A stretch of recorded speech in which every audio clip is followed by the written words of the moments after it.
naaskan aad banaanka dhigaysiin ee baastamiirka aad gelinaysiin qiimaha uu leeyahay ma ogtihiin 12 caruur ay dhashay baalkii oo dhirir jibi ah waxa soo nuugay cunaay cabaya nuugay sabjooga nuugay qoota nuugay qindhicila nuugay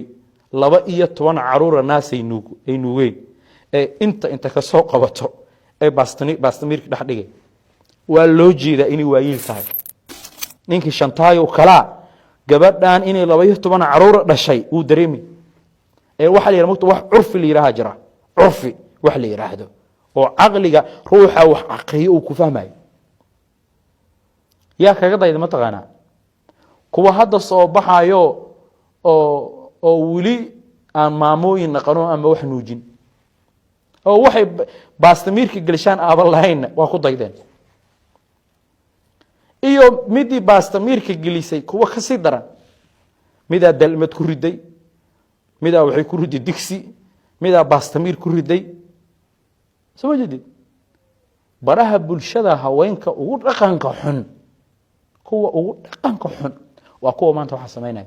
naaskan aad banaanka dhigaysiin ee baastamiirka aad gelinaysiin qiimaha uu leeyahay ma ogtihiin raga qaar $8 bay bixiyaan bila qaar $13 bay bixiyaan qaar $4 bay bixiyaan qaar $3 bay bixiyaan maxaa loo bixiyaa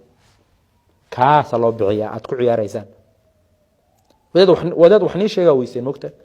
baraha bulshada shantaaya ku jiro ninku asagoo daalan buu gurigiisa iimaanay laabtaas inta la giliyo kiniini aan Soomaali aalin buu cabi uu iska hurdi war qiimihiisa ka tirtay qiimihiisa ka rideen hal maalin waxay dhihi laayihiin xumahaaga raali ku naqan mayno